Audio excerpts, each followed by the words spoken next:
item on the agenda is public participation. If you have something that you want to communicate with the council, please come forward, write your name and address. You'll have 5 minutes to communicate.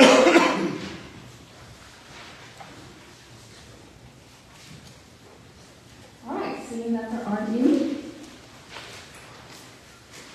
we will go to the consent agenda. Shelley. Item A, motion to approve the minutes of the May 1st, 2023 Council EDOC work session. Item B, motion to approve the minutes of the May 1st, 2023 regular session. Item C, motion to approve the minutes of the May 10th, 2023 strategic planning session.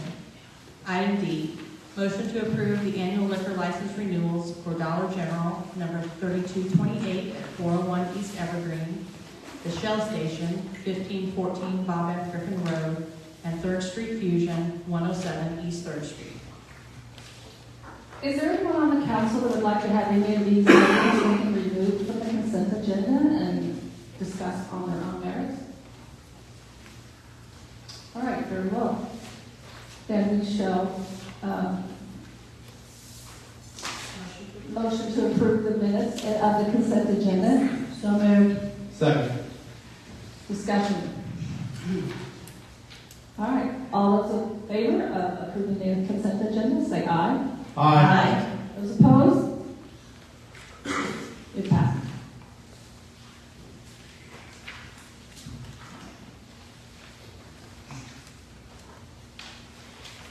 Well, next on the agenda are the appointments.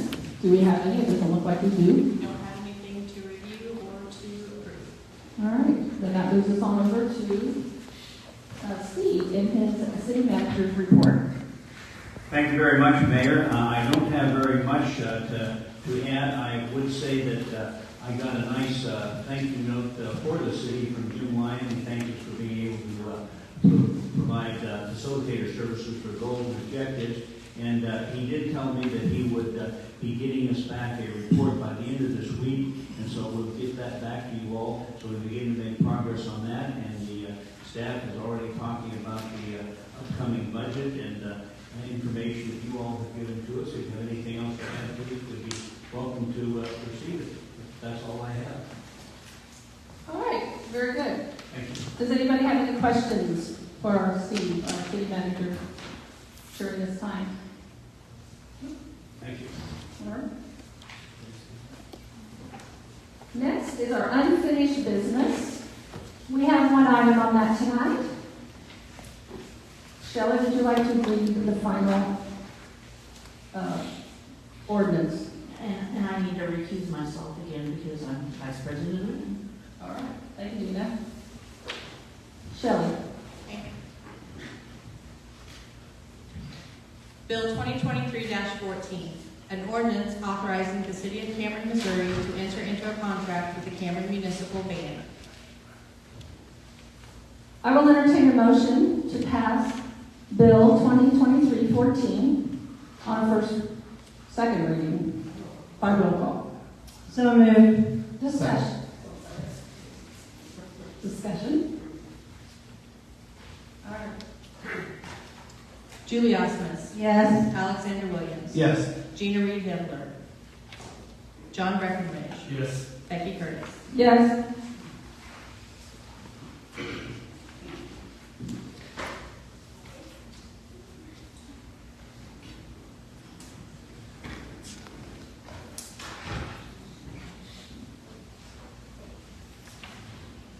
All right, new business tonight. Our first resolution is Resolution 2023-22. Shelley. Resolution 2023-22, a resolution for the City of Cameron, Missouri to use American Rescue Plan Act, ARPA, funds for Cameron Public Library improvements. I will now entertain a resolution to pass, a motion to pass Resolution 2023-22 on a read. So moved. Second. Discussion. Mayor, I had asked that we do a resolution on this so we can make a matter of record so the council can vote on this because we then begin spending ARPA funds.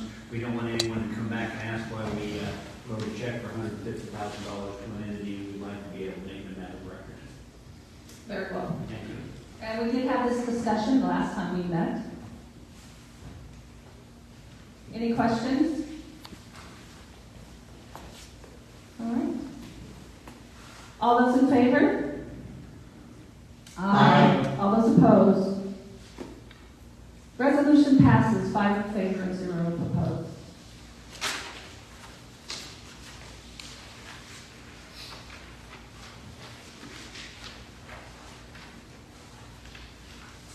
Our second resolution tonight, Resolution 2023. Shelley. Resolution 2023-23, a resolution authorizing the City Council of the City of Cameron, Missouri to amend the professional services agreement with Bartlett and West, Inc. to include bidding and construction-based services on the Northland Drive project. I would entertain a motion to pass Resolution 2023-23. So moved. Second. Discussion. Okay, I'm going to ask Eric Stevens to come up and address this for us, please.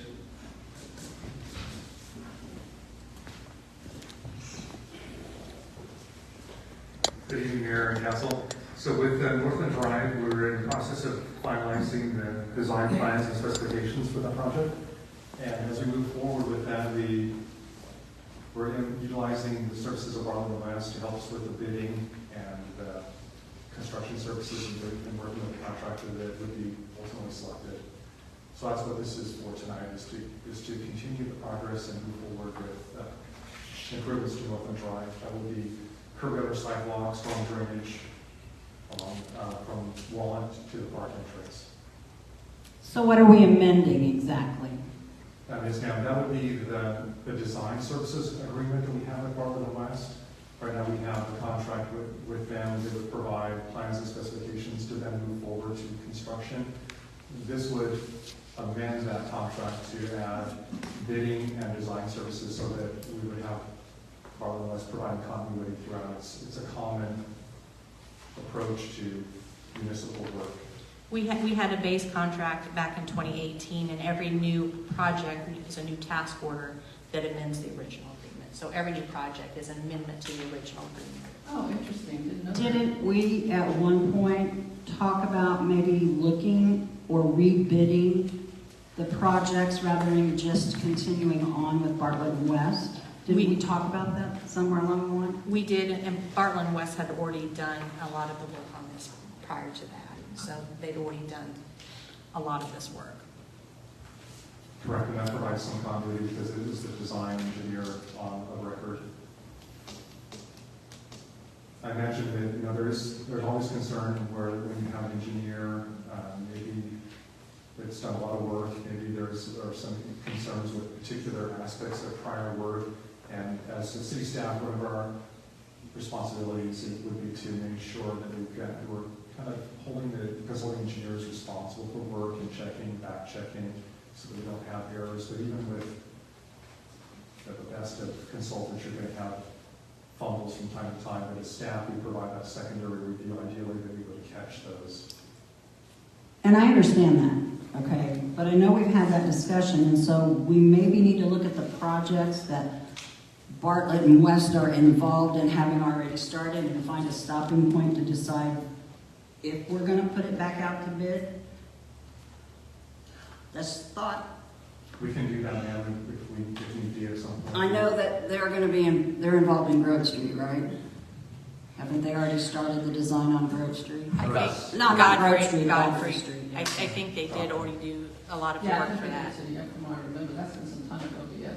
But we did use a different engineer for Griffin Road. Yes, ma'am. Correct. So we do have other engineering firms that we're utilizing now. Had Bartlett and West done a lot of work on Griffin Road? I don't think we've done any Not at engineering all. on that because Okay. the plan was just to lay asphalt and not do all of the stuff that we're doing now. Okay, but I guess my concern is, I'm assuming, and I know you shouldn't do that, I'm assuming that when the bid was done for an engineer, that Bartlett and West was the lowest bid, and that's why they're our architect/engineer. And how long does that contract go for before we rebid it again? I mean, I think I'll kind of defer to Patty in part, but we do have a list of selected consulting firms, and we don't base our selection with engineers according to state law. For the county or not, we go with qualification-based selection. Right, but you still have to do rebidding after so many years. I do that at where I work.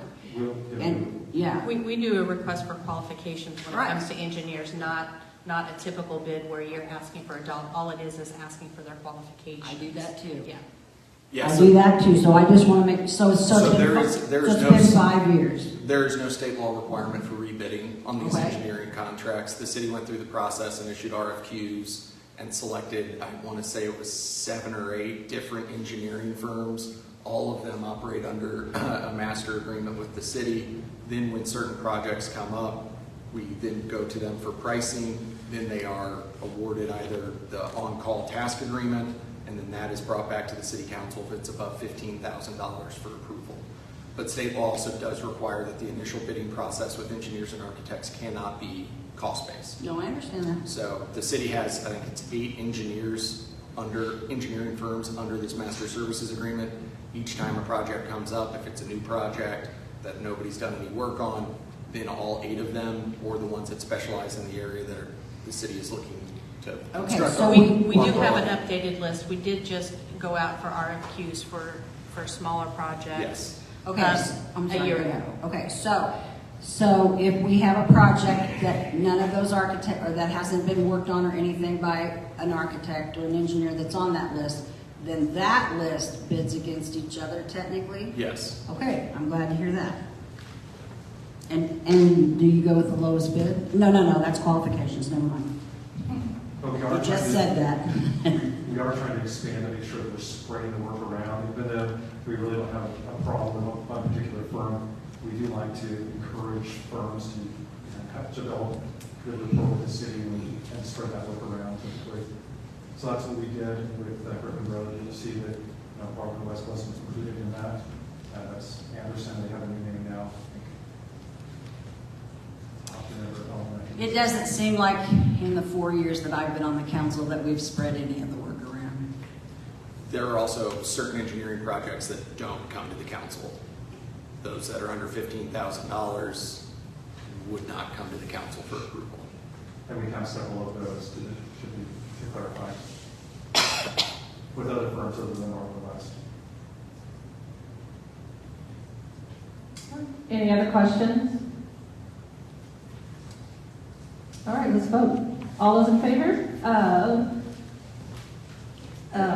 Resolution 2323, say aye.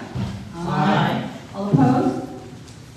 It passes, 5 in favor, 0 opposed.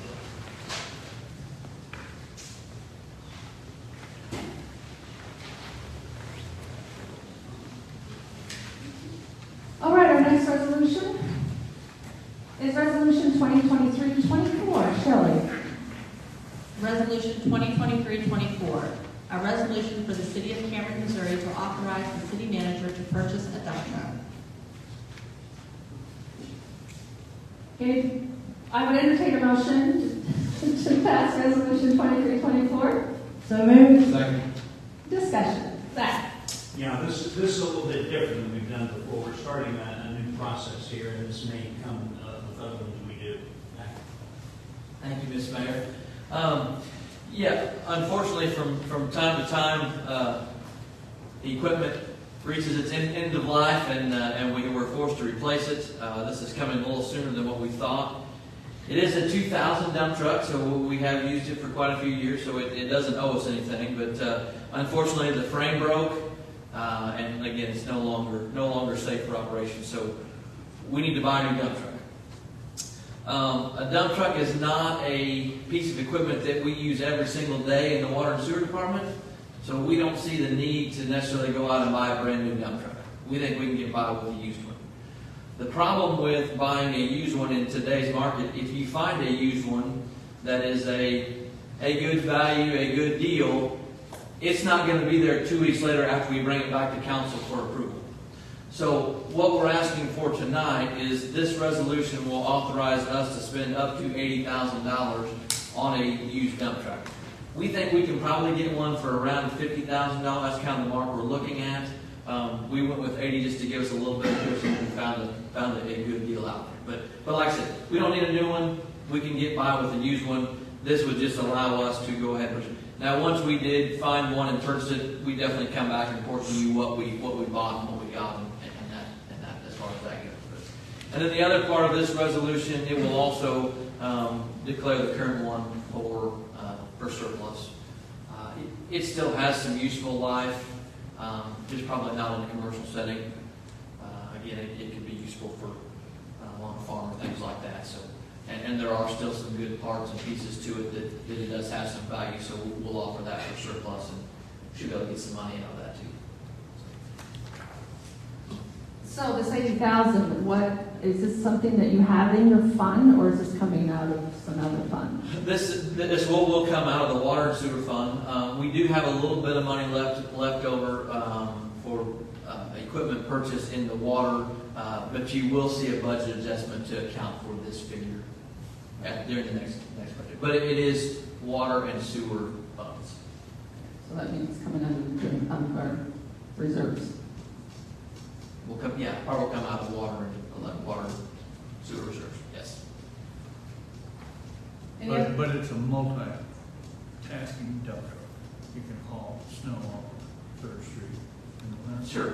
Yes. It probably won't have a plow, but we can definitely use it to haul snow off 3rd Street, and yes, there definitely be other applications for it. Any other questions?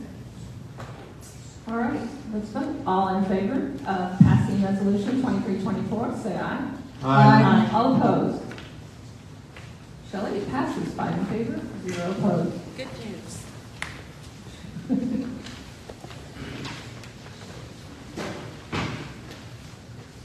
All right, next is resolution 2023-2025. Shelley. Resolution 2023-25, a resolution authorizing the City of Cameron, Missouri to enter into a contract with CP Excavating, LLC for the Griffin Road Improvement Project. All right, I will entertain a motion to pass resolution 2023-25. So moved. Second. Discussion?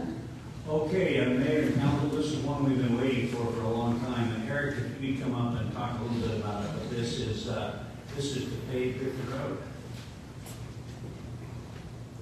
So it's a happy evening that we can bring this contract to you for your approval so that we can execute that. This would be with the parent low bidder, which was CP Excavating of Cameron, and we're happy to be able to work with them on this project to be able to move it forward. That would be, according to CP, they would be able to start mobilizing the latter part of June, and then they would be full-scale paving in July. So that's at least that's the first update on their schedule availability for this contract.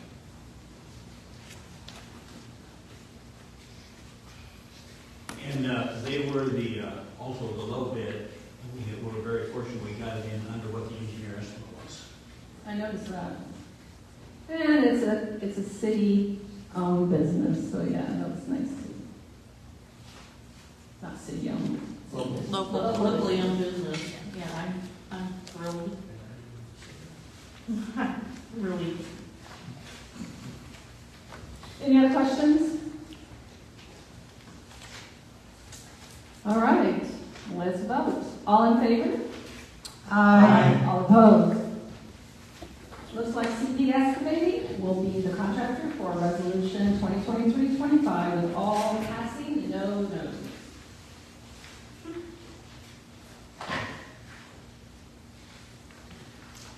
All right, that leads us into the discussion part of the night.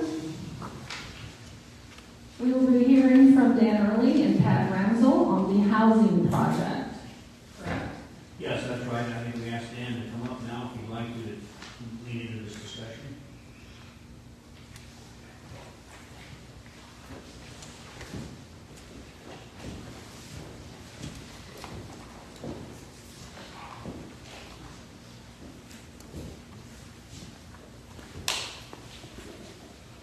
Hi guys, we're here before before you tonight to discuss this housing project again. We're looking behind Walmart with Ramsel. He'll make his introduction and we'll discuss this. Thanks. Hi, I'm Pete Ramsel.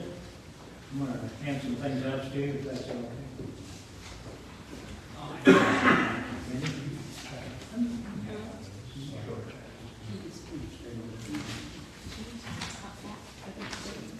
I have it wrong in here, sorry. My bad.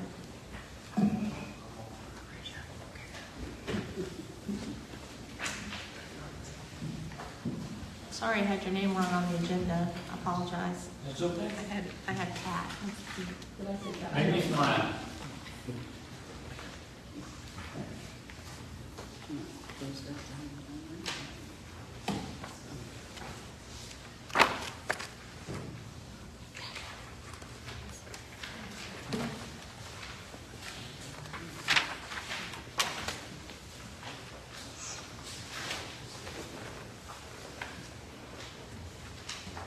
If I may, I'm going to kind of talk you through the information that I just gave you. Let me give you just a little bit of history. It seems like I'm part of the community because over the last 10 years I've been here often. I think this is the third or fourth time, Dan, maybe the fourth time that we've submitted a housing proposal to MHDC for funding. MHDC basically is the state agency that administers the tax credits. Tax credits are what make this affordable. Instead of putting a lot of debt on this property, we're going to basically sell tax credits, raise the equity from private investors, and put that money into the project. And because we're not using debt, our rents are affordable. So that's in essence the nutshell of Section 42 of the IRS code. I think it's ironic that we're talking about the IRS and not HUD. It is the only housing program that we currently have. And it's called tax credit. Those tax credits are awarded to the Missouri Housing Development Commission. They go through a process where they issue a notice of funding availability. We anticipate that notice probably coming out in July or August.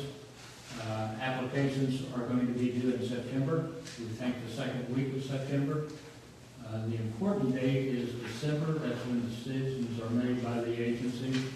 So we'll know in December if we get funding for this project. But this is the second time we proposed on this site. I think Dan and I really got excited about this site a couple of years ago because in prior applications we had some neighborhood opposition, and that has really been the opposition. People didn't want the affordable housing next to their subdivision or next to their home. This site just seemed to solve all those issues and those problems for a couple of reasons. One, the city, at least at the time, encouraged us to purchase it. We were willing to pay, I think at that time, $100,000 for the site. And I think there was a need at that time for $100,000. In my trying to entice at least the city manager to listen to my conversation last week, I suggested a purchase price of $200,000. Reminded him why we were excited about the site. Basically that being should be no neighborhood opposition. We think it's a great location. I like being close to Walmart. If you followed me around the state, you would find that I build housing close to Walmart. So being in walking distance of Walmart is just kind of something that we're interested in for this group of people that we're going to house. The information that I gave out to you basically shows Walmart. It shows the site adjacent to Walmart. And as you thumb through here, you probably saw a site plan. We're proposing 40 units. Most of them are 2-bedroom units. There are just a few 3-bedroom units. In recent conversations, we've been talking about income limits. And so if you go to maybe the second from the last sheet, in that handout that I just gave you. I thought we'd just hit that head on. And those are the income limits. Now, what does income limits mean to a tenant? We do not provide rental assistance. We provide affordable housing, again, because we use equity instead of debt, and we back into rents. And so a person would apply, and as long as they make less than the income limit that you see on that sheet, they're qualified income-wise to live in that unit. A year ago, 2 years ago, when I was here, we talked a lot about how we maintain, how we take care of the property.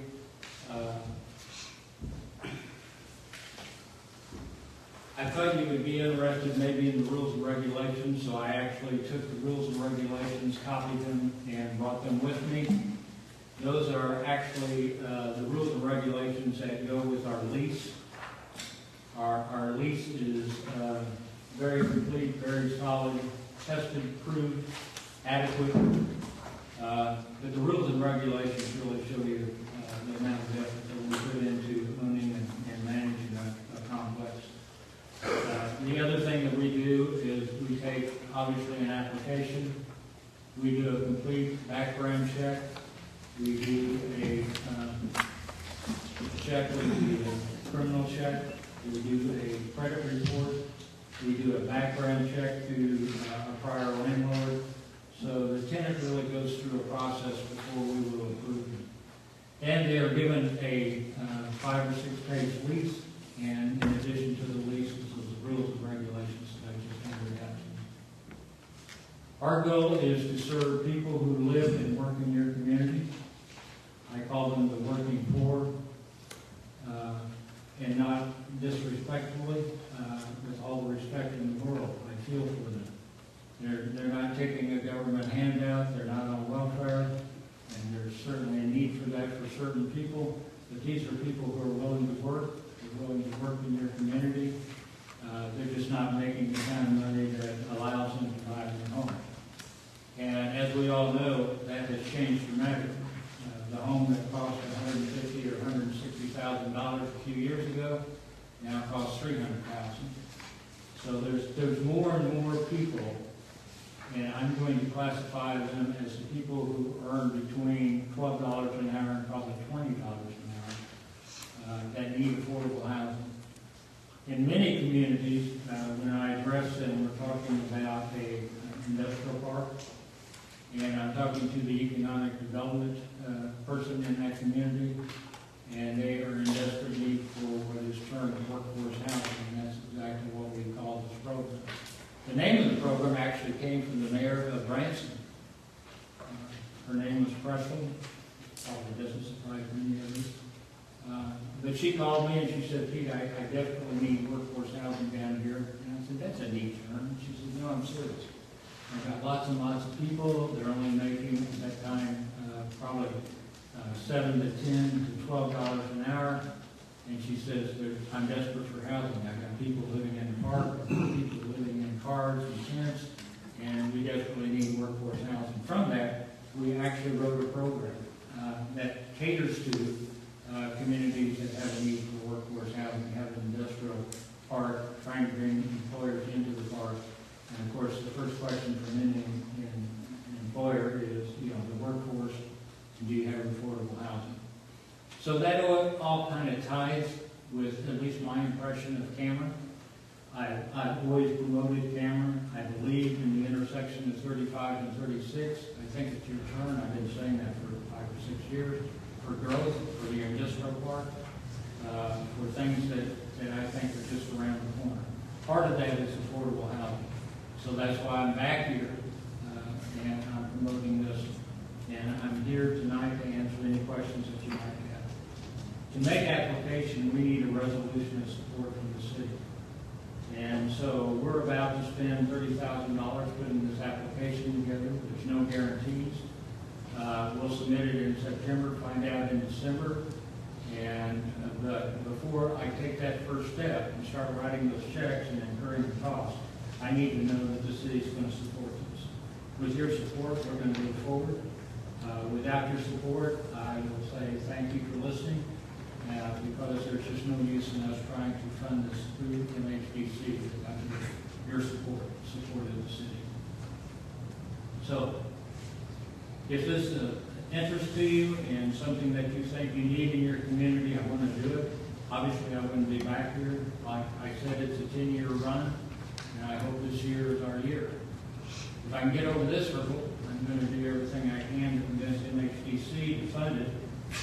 They typically get over 100 applications, and they'll fund probably 35 applications. We think we understand MHDC as well as anybody. We know what they're looking for. We know how to put these applications together. And we've got good developers, good contractors. We committed to you some time ago, and we continue to commit to you that we'll use as many local subcontractors as we can. So I probably talked too long and too much, so I'll be quiet and try to answer your questions. Okay, well, I have 5 questions, but let's just start with the one that's kind of right out there. You've done this for 10 years, you said, and for some reason it's never fly. Why is it that the community, the neighborhoods don't want something like this in their neighborhood? Well, always in the past, it's basically been the neighborhood that adjoins the property, and single-family homeowners don't want affordable housing next to them. And I tried my best to explain the difference between low-income housing that has rent subsidy connected to it, and what we call affordable housing, which is tax credit housing. And because of opposition and a crowd at a meeting like this saying to the council, we don't want that next to us. That's the reason we think the site next to Walmart's a perfect site. For them, for us, for the convenience of our tenants, it just makes sense. Have you done the demographics to find out if, in fact, this is what Cameron needs, is this kind of, what you call a workforce? But I think you're more correct in the working poor. And when you talk about non-subsidized, we're talking tax credits, okay? So that's rich people using a shelter to make more money to build housing for poor people. Is that what is happening here? Is that what you say, not subsidized? Yes, I've said several times this evening, and I've said consistently that the rent is not subsidized. There's no rental assistance with it. Right, it's because of the tax credits. Right. For the very rich. Right. Now, the banks, the insurance companies, the big corporations that want to buy these credits, you can call that subsidy, but there's a tax credit for everything in today's world, whether it's solar, it's housing, it's automobiles, it's everything. So you said you'd like to have it close to Walmart. Why is that? The convenience of Walmart, the shopping at Walmart. It is just a place that our tenants will shop. Obviously, if we're next door, it's easy to walk to. It's a good location. Do you think that most of these residents will have cars? Oh, yes. These people live and work in your community. They just need better housing. And this is an opportunity to give them better housing. But have you done efficient housing? Okay, have you done the graphics to show that we in Cameron need this kind of housing? Yes, we've done market studies in the past, and we'll... The one from 2016? We've probably done others than just the 2016. Well, then maybe we should see them. Maybe. Can we see them? I should have a market study from the last time that we applied for the credits when we were using the site that's being... No, last time you used the demographics from the site over here. It was from 2016, because that's what you presented to me. If we submitted the site behind Walmart for an application a couple of years ago, I will have a revised market study. And in probably 30 days, I'll have, unless you tell me no tonight, I'll have a market study for this year, for that site, for the proposal. Pete, can I add something? Sure. Becky, I know you're talking about this kind of housing. Cameron needs housing, period. That's true, I'm not denying that. Okay. But this housing is different. Than It is normal. different. You can ask any landlord out there, any realtor out there, that when people come have been coming, and this has gone on probably for the last 2.5 years, to find something in Cameron, they can't find it. I mean, and we've had a lot of discussions about middle-income houses, but those aren't available because sometimes realtors are buying those up and using them for rentals. So this is not quite middle-income housing, but it's above what I do, which is the price from the government. Yeah, but workforce, okay, for a police officer, a newly into the market police officer makes over this. I've got 4 units that I have, since our last conversation, I now have 4 units at market. Last time it was 2. I know, I 2 went out to of 4. 4. I went to 4 because you needed more. Oh, so did you use demographic study or did you say you need more? So that's 4 out of 40. But that's not true. So, No, That's I not fair. know, Good it's fine. grief. I spent time with the superintendent of the school that said he desperately needs housing for new teachers. and I teachers took are that under that. information. Teachers are under that amount, the new ones. And we had, when I met with Pete and Dan, Matt was there too. And I'll just tell you right now that my concern last time was that, and I know this isn't going to sound very good, and I don't really mean it the way it sounds, but sometimes when you bring in low income, sometimes you bring in also low achieving. That's not always the case, but more often than not it is. At one point, Cameron was at 57% free and reduced lunches. Now, that's changed because I believe the state has changed the formula, and when I asked Matt the last time, it was 39%. Okay? What Matt, and so I just asked him, I said, well, what would you rather have? He said, I'd rather have housing for the teachers because here's what happens. If the teachers can't find housing in Cameron, then they have to drive back and forth, and you're not going to keep them very long. And they're going to go out and they're going to find jobs closer to where they live, that sort of thing. If they can live in Cameron and get established in Cameron and fall in love with Cameron, then they're going to stay. But that was his big concern at this point, was there is no housing for his beginning teachers, and they're going to be So driving when back do they and start? forth. Because I've got information here that says that first teachers with a bachelor's degrees start at 39, and there's 39. Well, Do you know what they can make it and live at my place? $40,900. That's less than that. That's considered low income. There's 3 levels of low income. Low income, very low income, and extremely low income. And our beginning teachers, I think he said what, went up to 40,000 some, or 40, Yes. I can't remember exactly what it was. It has gone up, but it's still it's still lower than the market rate. So he needs, that's what he said. Right now he needs housing for his beginning teachers so that they don't have to drive back and forth, so they don't quit and go somewhere closer to home. okay, so we have. I've got 4 units at market that have no income on them. I've got 8 more units at 80% of median income, which is almost $44,000 a year. So that's 12 units that I think I have available for first-time teachers. The definition of workforce housing, as I know it, is 80 to 120% of AMI, average market income. So Okay. what's the AMI here? Area median income? Yeah, what is it? I don't have the number with me tonight, I'm not going to guess. But these income limits are based upon that. Well, like I said, the one for just a 1-bedroom is $40,900. Now that's getting ready to change because this is the time around the time of the year. So I've got 12 people that I can house because the income limit is $44,000. So there's 8 that's going to qualify for the 80%. There's 4 more that are going to qualify because it's market. Anybody making whatever they make can live there. So I've accomplished that. Most of the balance of the units are going to be at 60% of median income. And that limits in the $30,000 range. Right at 30. Yeah. That's You've about got 12 units out of You've got 40. people working in your community that are making anywhere from $10 to $20 an hour. We automatically take it times 40 times 52, but most of those people don't get 40 hours. You only get something around 32 hours. But even if they are working 40 hours, they qualify for the 60% units. I'm trying to provide residence for people who live and work in your community and are looking for a better place to live. Are you wanting, because you have like the majority of the bulk in 2 bedrooms, you only have just a few 3 bedrooms, have a total. On purpose?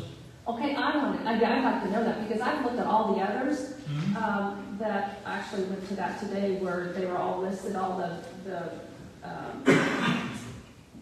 different cities that have these going this year in them. A lot of them have more 3-bedroom homes, which means you can put more people in it. So if you've got a mom and a dad that work with 2 kids, mom makes $12, dad makes $15, and then you're dealing with 2 kids, that's all you can have in your 2-bedroom. You can't really have much more than that, can you? I've got a number of 2 bedrooms and a number of 3 bedrooms. 62 bedrooms. Right. And 8 32 8 bedrooms and 8 3-bedrooms. 3-bedrooms. Yes. Yes. So I'm curious, as that really kind of is hard for, I mean, that's just for a very young, a small family. Correct. Okay, so you're specific, I don't know. I mean, I saw others that had a lot more 3 bedrooms, which means, you have more children, and which the more children you have, the less that you have to bring in. The less you have to bring in. Correct? The less what? The less income. So in other words, if you have 2, with 1 it's 30, with 2 it's 35, and with 3 it's... Yeah, the income goes up by the number of people. I know it goes up, right, it goes up, but still, I guess what I'm saying is, you specifically went to 2 bedrooms a lot, and the reason... It's our most popular unit. It's a 2-bedroom, 2 bath, it's got a washer and dryer. It's a very nice unit.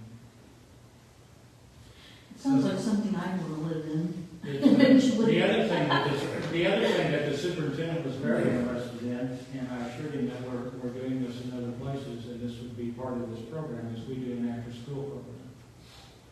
So we would like to take that first-year teacher and put them, if they're willing, pay them, to come to our apartment complex, and from 3 until 6 in the evening, actually be there to tutor. We provide computers and other supplies for the students. And it's very good for the students, the families, and it's actually good for us. It helps us manage the kids. And as I understand, you have some green space around your apartment buildings, Yes, and you have a community room. yes. That's where we do the after-school program in the community. Right. We have a playground, of course. Yeah. Your floor plans are very attractive, the apartment buildings are very attractive. I've seen pictures of the ones at Maryville. I think one of the best testimonies came, again, from Facebook, and I like to look at that a lot. A young woman who was working 2 jobs and going to school in Maryville, and her tuition was allowed to be included as part of the computation of her rent. And now, you don't go rent-based according, it's say a $550 or $650, or what are your rents? Our rents? Okay. Yeah. I can give them to you. Yes, I'd love to hear that. Okay. They're in one of the sheets. And these old guys are going to have problems reading them. That's the only reason I'm directing you to the sheet. It looks like this, I'm sorry. Yes, Oh, okay. So you don't, The 2 you don't bedrooms are base, going to range from $550 to $700. right. You don't base the rent on their income. You base No. their approval of getting into the unit Correct. on. Absolutely. Right, because that would be one difference between Section 8, which is 30% of their income, Correct. versus getting into the unit and qualifying for the unit. I have a couple of things. I went to taxpolicycenter.org to find out what the low-income housing tax credit program is and how it works. And as I remembered from when the Stella Grinstead Center was funded, you either have, say, $1,000 that you have to owe to the IRS, or you can give that to a tax credit company like MHDC. So you're paying it out based on your income. You have to pay it somewhere. You might as well send it someplace that you get to control over instead of the general IRS and U.S. government funding.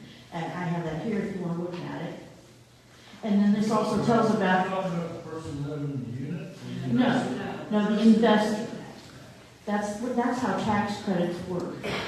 Those people were making money anyway. Yeah, they're rich, but they're still paying taxes. They just get a little tiny bit of control over where that tax goes. That's what I was concerned about myself, that and the ownership of this company, which I discovered is actually a Missouri-owned company. So that was my other concern, was this was some kind of foreign investment coming in. And I'm really glad that we're not having to host that, just out of principle. Although, I'm not one of these people that says, I don't want that in my backyard. I'm just not one of these NIMBY people. And I really think that we ought to be ashamed of ourselves for saying that kind of thing. And that's why the property out by Walmart right now is so great, because there are no neighborhoods out there. There are no neighborhoods out there, so nobody can complain that there are poor people in their backyard. Right.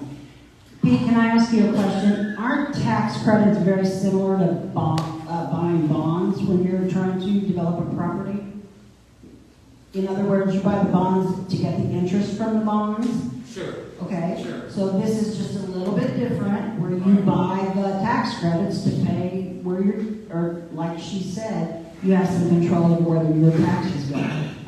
Right? Is that right? Okay. Okay. Yeah, a lot of good projects get funded because of tax credits. So I don't think we have to be as afraid of those as we have been. Now, do I like that system in the United States? No. I wish that we could go back to where you earned your money and you spent it where you wanted it to, and the government stayed out of your pocketbook. I really wish that. But we've gone too far. I think the entire structure of the United States would probably fall into the heap if we tried to do that all at once. And it didn't get like this all at once. It started in the probably 1930s. So that's another thing that we've just got to stop being afraid of. One thing I am afraid of is homelessness. And we have an issue with people right now in Cameron who are homeless, and they're staying hither and yon, wherever they can, wherever they can, and part of it is because there are no places to rent. They have to wait till somebody moves out to find a place. We are also looking at rents that are getting higher and higher and higher, and rents in Cameron have been high for a long time. And in fact, I remodeled the house and moved into it because we had the opportunity to either tear it down or remodel it, and then we decided to move into it because as senior citizens, my dad and I, we were looking at possibly renting a house, but at the time in 2015, we were like, oh my goodness, we might have to pay $600 in rent. Now it's $1,000. I was on the U.S. Census site, and in 2020, it says that the median rent in Cameron is $936 a month. That means, there's a percentage of rent where you start paying more than about a third of your income in rent, and you start suffering. You don't get to go to movies very often. You don't get to eat out very often. You don't get to buy shoes as often. You have to be careful. Not only that, if you have one thing go wrong, one car repair can put you out of your home if you are renting at that rate. At $936 a month, your income needs to be, for your household, about $3,000 to stay in that house. Because more than a third of your income going out to rent is painful.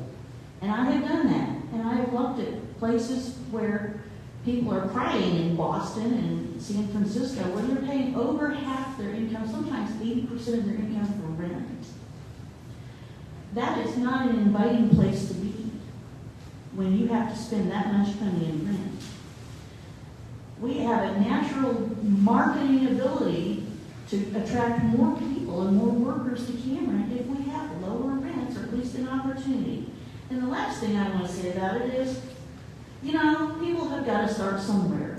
Not everybody can go to college. And even people going to college can't always get jobs that are paying $40,000, $50,000, $60,000 a year.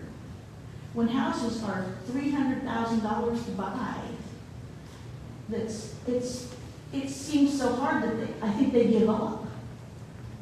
And you know, I also talked to a young man who has built a house and sold it recently. And his name is Tony Burkhart. Tony Burkhart and Terry DeBauer have built a house, similar to what our friends the Manions have been building. And we appreciate the Manions for building their houses, because we need houses of every kind here.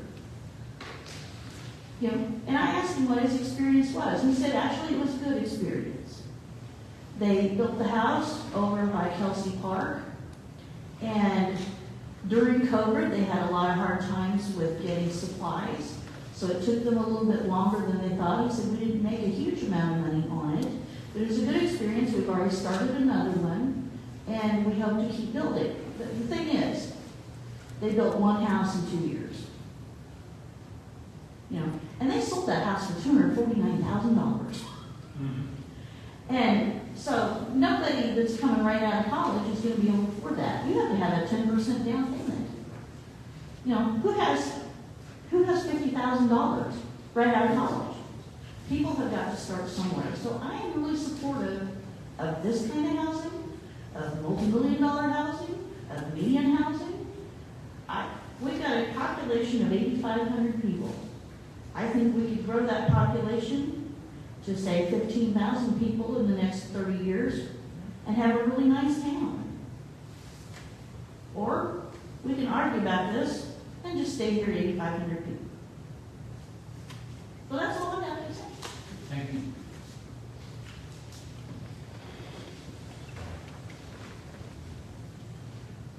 What's not good for economic development is people sleeping on the sidewalks on Walnut,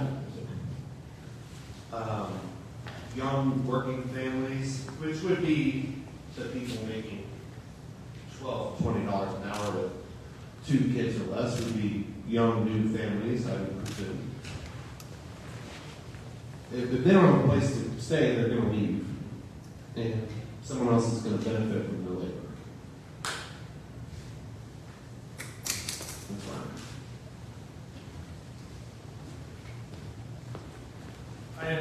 What I understand of the tax credit is vehicle that finances this other than subsidies. So is it MHDC, is that the Missouri tax credit that piggybacks to the federal tax credit? Missouri, separate. Missouri has a state tax credit Yes. as well as a federal tax That credit, and both are administered through the Missouri Housing Development. Yeah, that's the one that Governor Greitens had issue with, and they had Yes. a political talk about that in 215, and it came out and capped it at 72% or something like that. That's the one. But that's the financing vehicle. When I look up HUD public housing or workplace housing, HUD public housing, here's from the Cameron Housing Authority. A housing authority determines your eligibility based on annual gross income, whether you qualify as elderly, a person with a disability, or as a family, and 3, U.S. citizenship or eligible immigration status. When I go around the internet and I bring up workforce housing, it always seems to segue or integrate into HUD and HUD loans. What types of financing are available for workforce housing?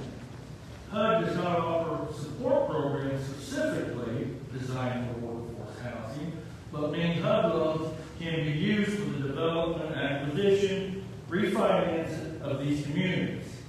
For example, HUD 223F loans offer a 35-year term on a low fixed rate and are potentially great options for investors looking to buy or refinance workforce housing.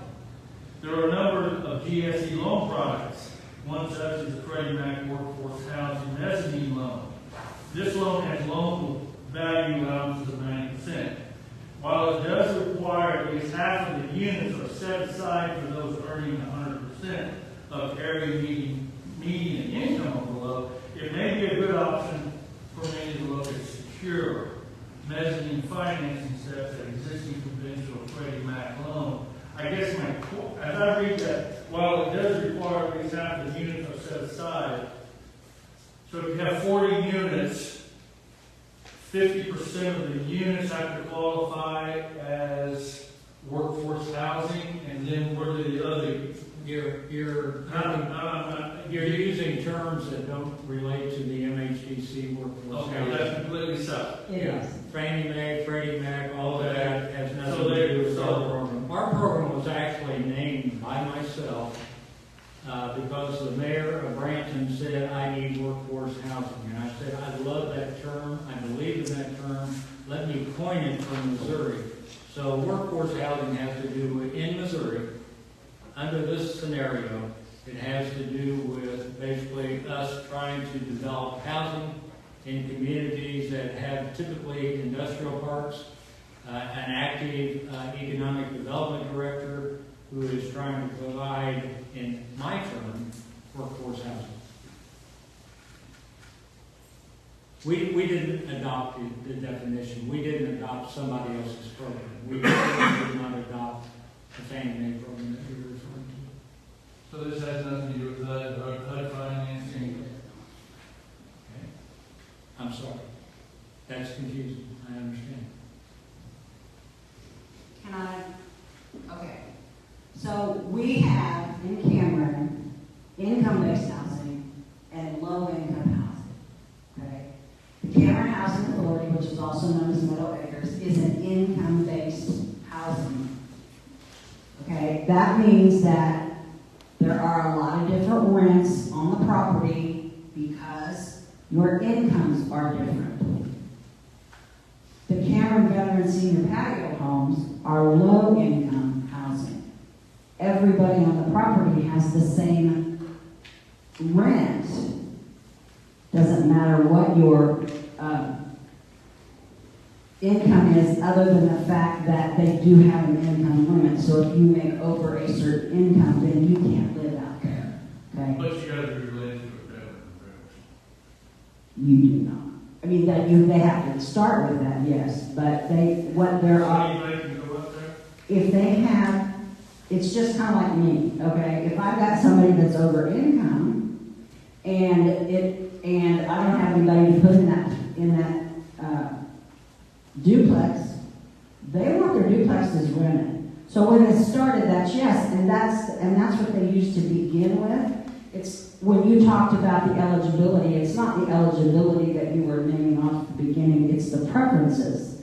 So the Cameron Housing Authority gave preference to elderly people, and depending on what city you're in, it depends on what your preferences are. Our preferences are for, it was built for the elderly and the disabled, and then we have a small family section for people with family. If you go to San Francisco, you're going to find out they don't have the same preferences that we have because they have a different need. All right. When this started as the Veterans Preference Senior Patio Homes, that's what they did, and they still use that. So, for example, if there's a preference, if you've got a unit that's open, and the preference is that you're a veteran, related to a veteran, part of a veteran's family, you're going to have preference over somebody that doesn't have that. But if somebody comes out there and the apartment's empty, and they don't have anybody to put in that apartment with those preferences, they can. And Becky's right, they have to be 55 and over. So, bingo. Bingo what? There's no really rule. bend rule, Bend what rule? you said that there was a preference. You didn't say there was a set rule. You have a preference. We would prefer this, but where do we go from there? If you have empty apartments and you don't have anybody that have those preferences to go into those apartments or want those apartments, you can put somebody else in the apartment to fill the apartment. Well, that's just what I said. Well, yeah, I mean, That's just what I said. okay, first of all, There was a set of rules here. no, There's not a set of rules. well, I'm not quite sure what you're asking about I setting think the rules. one rule out there is that you have Anybody. 55 or over. You mean, are we talking about this Cameron's new patio homes, or are we talking about Cameron's house? I don't know what he's talking about. Well, we're not talking I don't about the have same thing, because he's talking about low-income housing, and I'm subsidized housing, which makes it It's still- income-based, absolutely. His is the income base. His is low income, or medium income, or whatever. He's got several different levels of income. It's not the same playing field. No.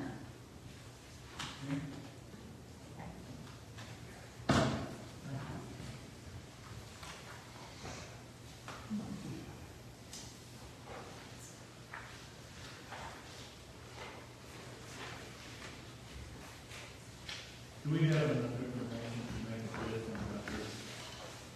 How would we table this? Well, are we making it, I think we're just discussing. Are we voting on something tonight? I think there's a, We're Are we not. voting on something? We're not voting. Well, I think what we need is a consensus if you want to come back with a resolution of support or not. That would kind of be like a postponement, because we can bring back a resolution, a draft resolution of support, and then we can discuss that again.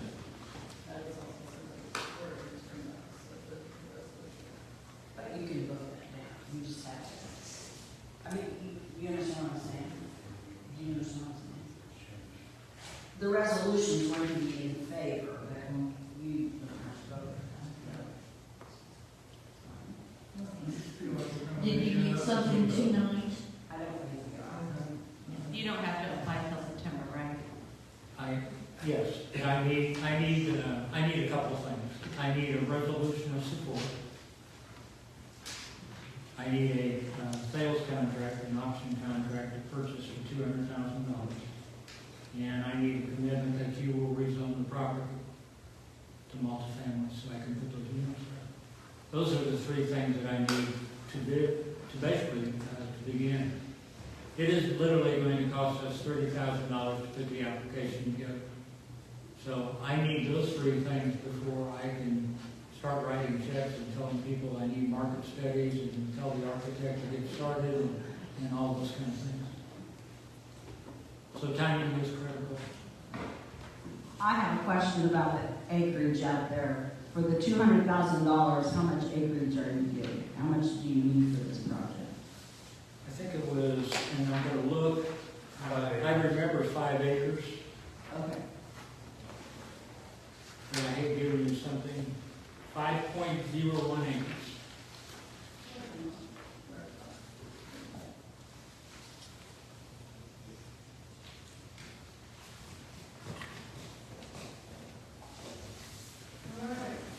Oh, first of all, I think we maybe have those a little bit in reverse order, because you wanted a commitment to rezone. Well, the council would have to ask for the planning and zoning committee to do that first. So maybe what we would do is we would take that to the planning and zoning committee and then bring back a draft resolution for the next council meeting, and then you all can consider it.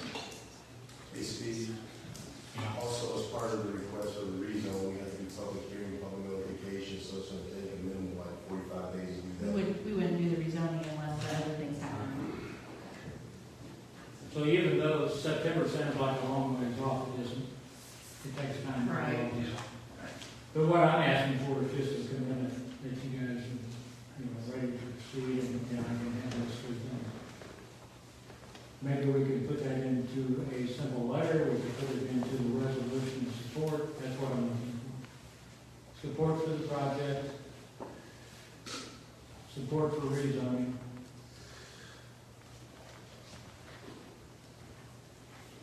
Okay, well, I think we could draft something up to that effect to the council for the next time, and we could move forward on the rezoning, and then the council could consider that.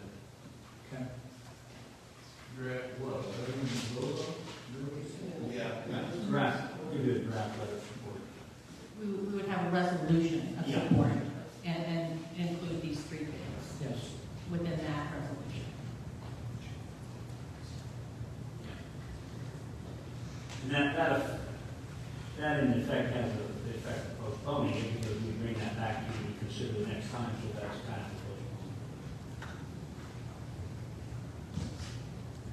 Works for me. Works for me. Can we bring it back to the next meeting? Is that possible? Is that June? Yes.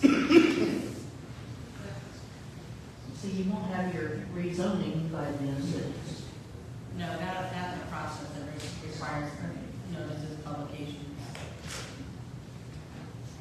So you're gonna make each one of us individually go on for this or against it? Is that the bottom line? Well, if I have 3 people in consensus, that's all I need. I just need 3 people to say that you have a consensus, and then we'll bring back a resolution for you to discuss and vote on. I am for this project. So am I. It's an important project. So am I. Well, I'm against it.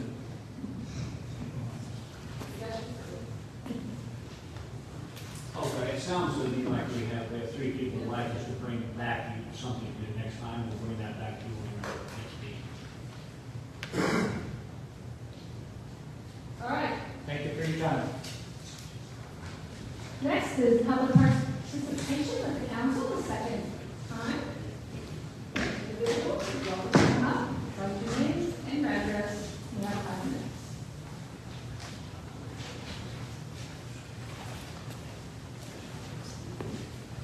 Hi, my name is CJ. I represent the Red Roof Inn in Cameron here. I'm sorry, what was your last name? CJ Thacker is the last name. I wanted to talk about the Northland project for a minute. We really haven't had an official plan given to us. Just a blank agreement, no dates, no timeline. If this project that you're thinking of is going to happen in the summertime, keep in mind that is our busiest time of the year. That is when your sales tax, we contribute to that the most. How you are planning to do that street, as far as sectioning it off, how we would get access, these things need to be considered. I just filled my pool. If they are demoing the street, all that dirt is going to get pulled into the pool. I have to dump that out. There's a lot of waste of money. Have you brought these concerns up with the department head that's working this? Yes, it's been a work in progress. Again, there's no official plan that is submitted to the city or even to the business that I can sign off. Because again, we don't have a timeline. The timeline is very important. As far as the sidewalk, that is positive. It's going to be communal access for everybody. We just want to be sure that we don't lose any parking spots, because our parking is very valuable. It's the only one we have on front of our property. And when it rains like this in the back, it gets flooded. You work right above the hill from me. I don't know who built that property, but some of the storm drainage is feeding into my property. And that is causing me to have difficulty hiring people mowing the back lawn, because they're just washing out the Yeah, hill. we kind of need to keep it low. Yeah, are you talking about that hill? That's a real disaster area. But then when it gets too high, I understand, but that Northland Drive is in a valley. If you look at it, it's in a valley. So any water that's feeding above hill is going to be washing into that street. So if you are considering redoing the street, I would recommend also taking care of that back drainage. For longevity of the concrete and the street. But certainly, we would like to see some dates, some timelines, some definitive plans. I think the parking lot issue is a concern for us. Also the timeline, because I think the sewage system runs partially through our driveway or parking lot. So how that timeline is going to affect us in this season is crucial for us. And so we would like that communication to be clear, and I think that would help us to, because the project is a good thing. The park is a good thing, the access is a good thing. So please communicate that with us. I'll make sure that we'll get the plan and the timeline and answer to any other questions that gentlemen as soon as we possibly can this week. I appreciate it. Thank you. Thank you. Thank you very much.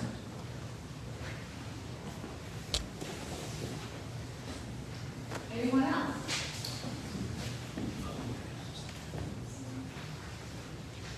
All right, seeing none. We'll start with the miscellaneous comments from the staff. Nothing further.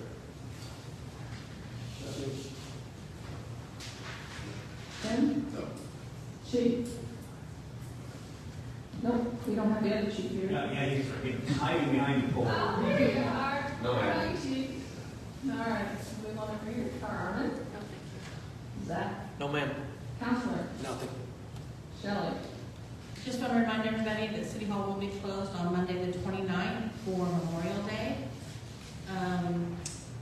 The law enforcement porch run will take place on Wednesday, May 31st. It'll start at the police department at 1 o'clock.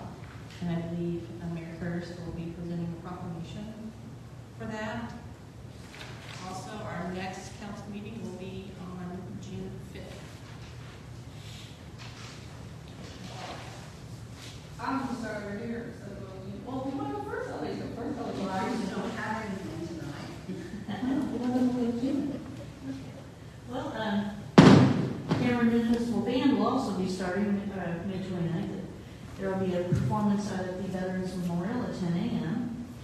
And the next Main Street Mania will be on June 1st. And we were really successful, I felt, with the first one. I think we had 20 cars that showed up for some good times. And then we had some vendors. And we had businesses staying open. And Robin's reported that she had quite a few people come into her business that night. So we had one complaint and we answered it. And we hope that we will satisfy that person. And hopefully we will have a really busy downtown this year. Very good. Mr. Alex. Councilman Alex. My last name is Williams.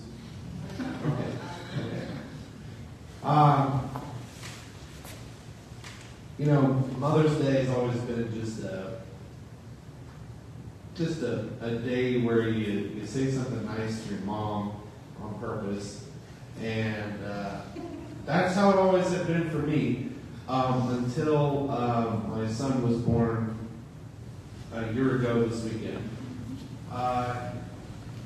And watching my wife carry the child in the womb and then giving birth and raising him and providing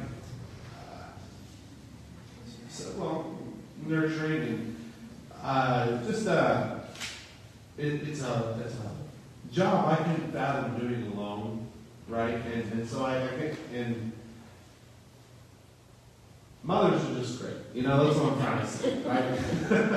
So, I hope everyone was nice to their mothers on purpose yesterday. So you actually know now what your mom went through when she had you, right? That's what you're saying? Oh, no. My son's a lot better than me. That's all. Thank you, Alex. John? I had nothing, I'm not gonna call that. Yeah, Earley. Well, thank you guys for coming. Be sure and let us know if there's anything you can talk to us about. We have open doors. I would like to bring up the fact that we have down Main Street stores, and we have landowners that are wanting to turn them into apartments. And that is a concern of this council person. So I would like if You mean Main Street or Third Street? Third Street. Oh yeah, you're right, Third Street. Well, in the Main Street district. Yeah, gotcha. I didn't know if there were any council people that would like to discuss this in the future or see if there's something we could do. I don't believe we have an ordinance to make sure that the businesses on Third Street stay businesses, at least on the ground floor only. Do we, Tim? Do you think it's a good idea? I know in other cities, they do have a zoning ordinance that would strictly keep the first four levels to retail. It's not uncommon, I think, Patrick, there were some other cities that got similar ordinances that address that issue.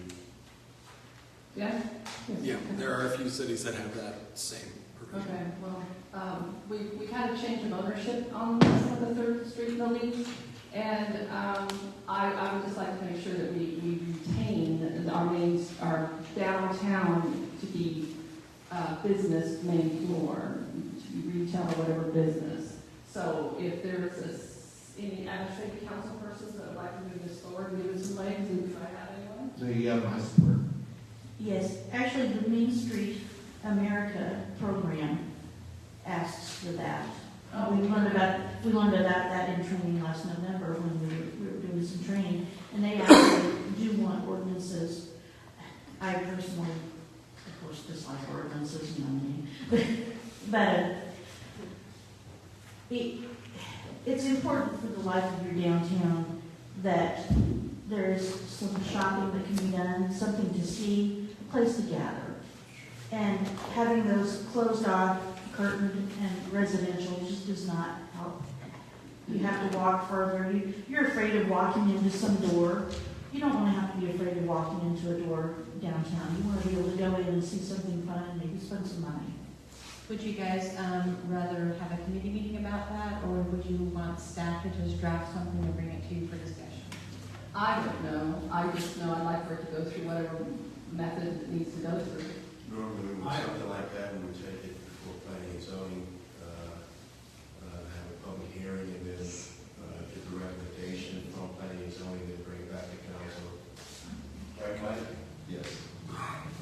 Correct, Steve? Is that something that we're... Sure. I was going to suggest we bring that back to the Economic Development Committee to work that out. But we can start with that and then bring it back to them for a proposed ordinance for the county. I'll leave policies and procedures. Okay. All right. Sounds like a plan. Okay. Refer it to committee. Thank you for bringing that up. Oh, you're welcome. There are a few others that we need to kind of get some legs on, but that's a good start. So thank you very much. I will entertain a motion to exit our main meeting, and do we have an executive? And to adjourn.